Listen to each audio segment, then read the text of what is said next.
Halo teman-teman, perkenalkan nama aku Alvito Gifta Prayoga. Di sini dari perwakilan kelompok akan menjelaskan hasil kerja kelompok kami. Di sini kelompok kami membahas mengenai dataset tentang polusi tanah dari berbagai negara. Dan sebelum itu, izinkan saya memperkenalkan diri terlebih dahulu. Perkenalkan, nama saya Alvito Gifta Prayoga dengan NPM belakang 076. Dan selanjutnya teman saya akan memperkenalkan diri. Perkenalkan, nama saya Muhammad Rafi Ayatul Hadi dengan NPM 24081010279. Perkenalkan, nama saya Muhammad Zainal Arifin dengan NPM 2408110068. Oke baik teman-teman. Sebelumnya saya di sini akan menjelaskan dari hasil tugas kerja kelompok kami dari sheet pertama hingga sheet keempat, dan lanjut kita langsung ke sheetnya saja atau ke apa, ke Excelnya aja. Bisa dilihat di sini, bentar. Nah, bisa kita lihat di sini dari kelompok saya mengambil untuk tema dataset pollution disease, atau bisa kita lihat di sini kita artikan sebagai polusi tanah. Dan bisa kita lihat di sini untuk pollution disease ini ada beberapa kolom, mungkin sekitar satu, ya ada sekitar segini, dan ini lumayan banyak kolomnya. Jadi untuk sheet pertama di sini ada 3.000 record, karena di sini kita ngambilnya atau mengunduh dari Kaggle itu secara langsung, itu ada 3.000 record atau 3.000 data. Jadi ya bisa dilihat seperti ini. Ada 3.000 data untuk data raw-nya atau data mentahnya. Nah, seperti ini. Nah, untuk selanjutnya mungkin di data raw hanya seperti ini saja. Lalu untuk selanjutnya di sini ada pra proses data. Nah, di pra proses data ini kita mengolah atau memilah-milah data kita. Nah, di sini untuk data yang kita pilih di sini, pertama pastinya kita harus menemukan data yang missing. Nah, namun di data kita kali ini itu benar-benar tidak ada data yang missing. Jadi di sini bisa kita lihat nggak ada untuk blok warna kuning dari record pertama hingga record ke 3.000. Nah, oh ya, sebelum kita cari data missing tadi kan kita perlu kita perlu mereduksi data. Tapi kalau kita di sini datanya udah 3.000, jadi kita nggak perlu mereduksi lagi. Jadi data raw-nya itu udah 3.000. Nah, kayak gini. Dan untuk data missing tadi nggak ada ya. Nah, bisa lihat nggak ada. Nah, selanjutnya di sini untuk data outlier, kita di sini mengambil dari polutan, konsentrat, terus soil pH, temperatur, humidity, rainfall, dan mana ya, soil organic matter. Lalu pokoknya yang ada data numeriknya, tapi dari data mereka itu terlalu ekstrim. Jadi misalkan ada data misal dari pollution, konsentrat, soil pH, temperatur, dan humidity itu yang lumayan ekstrim, itu nanti bakal kena data outlier gitu. Nah, selanjutnya untuk data independen di sini kita memilih 4 dari polutan konsentrat, terus soil pH, temperatur, dan humidity. Dan untuk data dependen itu ada disease severity. Nah, nanti ini bakal ada di next sheet. Jadi untuk di sheet 2 kita itu nggak perlu mereduksi datanya lagi dari yang mungkin awalnya 1.000 jadi 3.000, nggak usah. Jadi di sini kita udah pakai data raw-nya, karena dari data raw-nya itu 3.000, 3.000 record begitu. Nah, selanjutnya bisa kita cek di sini untuk outliernya begini. Di sini lumayan banyak outlier juga. Nah, bisa kita lihat di sini lumayan banyak untuk outliernya. Nah, mungkin untuk sheet 2 seperti itu saja kira-kira. Dan selanjutnya kita masuk ke sheet 3, yaitu reduksi. Nah, di sheet 3 kita akan diperintahkan untuk mereduksi dari data-datanya tadi seperti apa.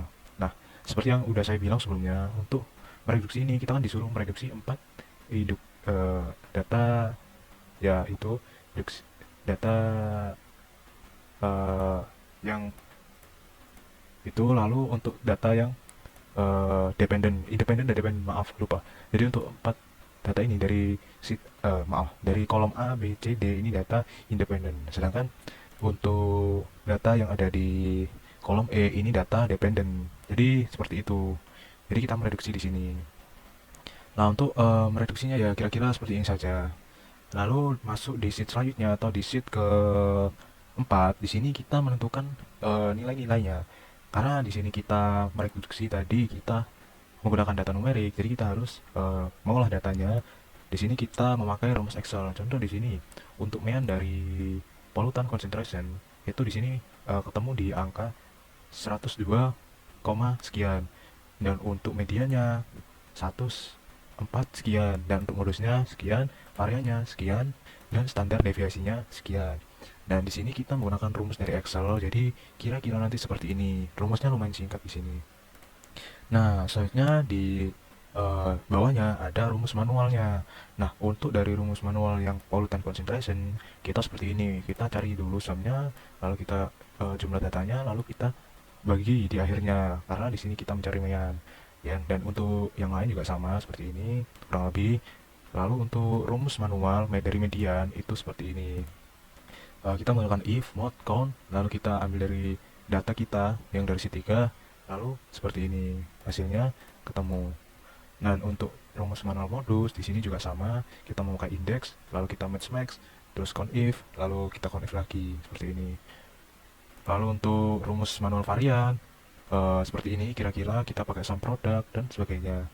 Lalu untuk yang terakhir itu kita rumus manual deviasi itu kita ngambil dari hasil dari sum product ini tadi, kita ambil SQRT-nya di sini seperti itu kira-kira. Dan ini hasil yang dari kita hitung manual dan menggunakan rumus Excel itu semuanya sama. Jadi seperti ini, kurang lebih sama lah. Bisa dilihat untuk medianya misal di sini 104, lalu di rumus Excel-nya juga ada 104 seperti itu. Maupun di sini medianya 102, di sini juga hasilnya 102. Jadi untuk sheet 4 seperti itu. Dan untuk sheet selanjutnya akan dijelaskan oleh teman saya. Oke, saya akan lanjutkan penjelasan dari teman saya, yaitu adalah tabel normalisasi terlebih dahulu. Tabel normalisasi ini digunakan untuk memudahkan kita ya, supaya memudahkan untuk mengelola data. Karena jika rentang terbesar suatu data dan nilai terkecil suatu data itu terlalu jauh, maka itu akan menyusahkan kita untuk mengelola data. Oke, contohnya pada kolom pollutant concentration ini, nilai terbesarnya yaitu ada 199,99, kemudian nilai terkecil ada 5,03. Kemudian belum lagi kita menyamakan pada kolom soil pH, temperatur, dan juga humidity. Ini kita menyamakan dengan menggunakan normalisasi ini. Belum lagi pada temperatur ini juga bukan merupakan bilangan desimal juga. Jadi kita harus menyamakan agar kita lebih mudah untuk mengolah data, yaitu dengan cara rumusnya itu ada ini, nilai data pada kolom tersebut dikurangi nilai terkecil dari kolom tersebut, kemudian dibagi nilai terbesar pada kolom tersebut dikurangi nilai terkecil pada kolom tersebut. Hasilnya akan seperti sama untuk kolom selanjutnya, kolom B, dan kemudian kolom C dan juga kolom D. Kemudian bergeser pada distribusi frekuensi.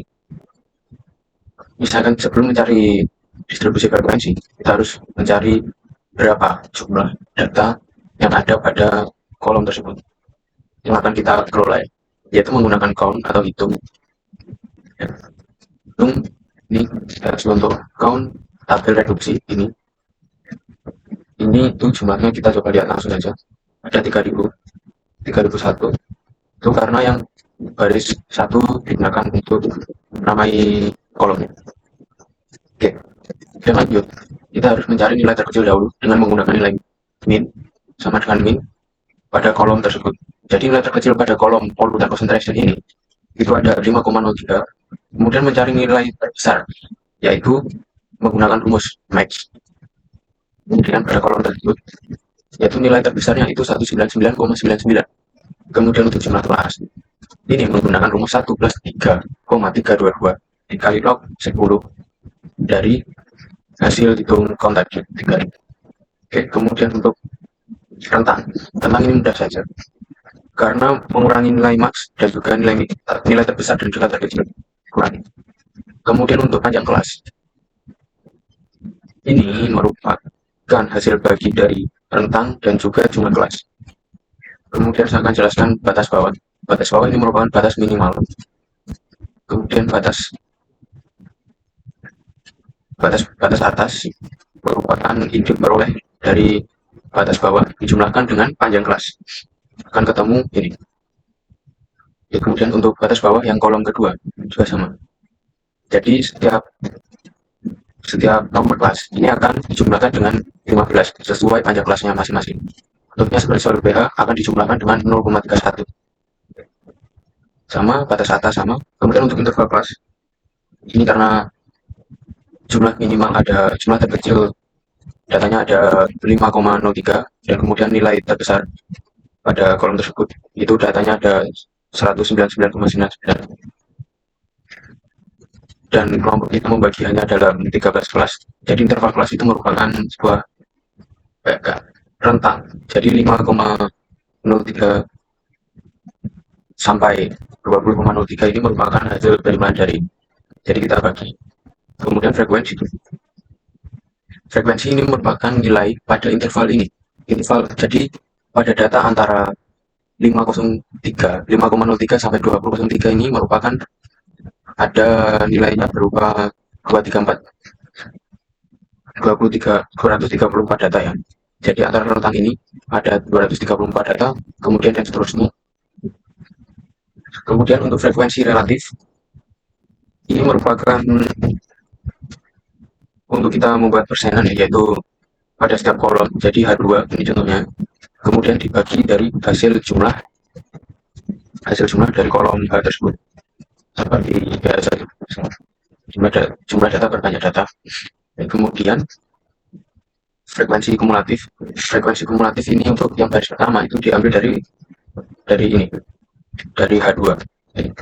Kemudian frekuensi kumulatif yang pada baris kedua ditentukan pada soil.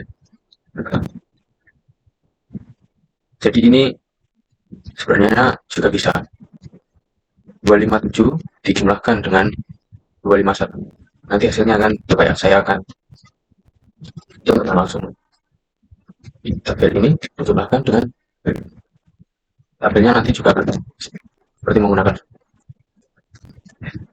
Kemudian seterusnya tinggal kita tarik aja. Kemudian untuk frekuensi kumulatif relatif ini sebenarnya juga sama seperti cara perhitungannya juga sama seperti frekuensi relatif. Kemudian ada ini grafiknya. Jadi jika kita lihat pada frekuensi ini ada 257. Jika kita zoom benar ini kan bukan 250, jadi ada sedikit di atasnya yaitu 257 data dan seperti ini. Mungkin sekian dulu penjelasan dari saya, akan dilanjutkan oleh teman saya selanjutnya. Di sini saya akan menjelaskan tentang DFK dan DFRK. Di sini saya sudah menyiapkan 4 variabel independen: polutan, soil pH, temperatur, dan humidity. Nah, sudah saya pisahkan ya, atau sudah saya kategorikan dari batas bawah, batas atas, interval, frekuensi, terus DFK kurang dari, lebih dari, dan seterusnya. DFK kurang dari ini adalah yang pertama kita ambil dari frekuensi. Nah, terus kita tambahkan dari DFK tabel yang pertama ini atau kolom pertama, garis pertama, H2 ditambah dengan yang H3, frekuensi tabel garis ketiga, hasilnya akan menjadi 424. Nah, untuk bawahnya juga sama, dari I baris ketiga, DFK baris ketiga ditambah dengan frekuensi baris keempat, hasilnya 640 dan seterusnya sampai hasilnya jadi 3000 sesuai dengan countnya dari polutan itu sendiri. DFK lebih dari ini kebalikannya dari DFK kurang dari. Jadi kita awal-awal dari 3000, nah jadi dikurangi J2 ya, yang ini dikurangi dengan H2 lebih dari frekuensi dan seterusnya. Untuk DFRK juga sama, kita dari J2 ya, J2 ini dibagi dengan DFK kurang dari yang hasil akhirnya itu, hasilnya ini 7,80%. Nah, dan seterusnya. Untuk DFRK lebih dari juga sama, ini keterbalikannya apa ya, mirroringnya dari si DFRK ini gitu. Nah, untuk grafiknya seperti ini. Nah, kelas 1 ada berapa, misal 2,4 gitu kan. Nah, ini juga apa gitu kan. Nah, grafik dari frekuensi relatif kumulatifnya ini sekian berapa persen, untuk ini ada berapa persen gitu kan. Ini juga. Nah, soil pH juga sama, hampir mirip ya, mirip juga sama yang atasnya 27 sekian. Untuk grafiknya seperti ini begitu. Temperatur, nah frekuensinya tadi ini tambah ini, hasilnya bahkan jadi 478. Nah, kita masukkan ke sini ditambah dengan 2 3 kan, hasilnya akan jadi 959. dan seterusnya. Untuk grafiknya seperti ini. Itu hampir sama ya, tinggal mengulangi apa yang kita udah tahu dari yang paling atas, kita kopikan ke bawah sampai hasilnya menjadi seperti ini, begitu.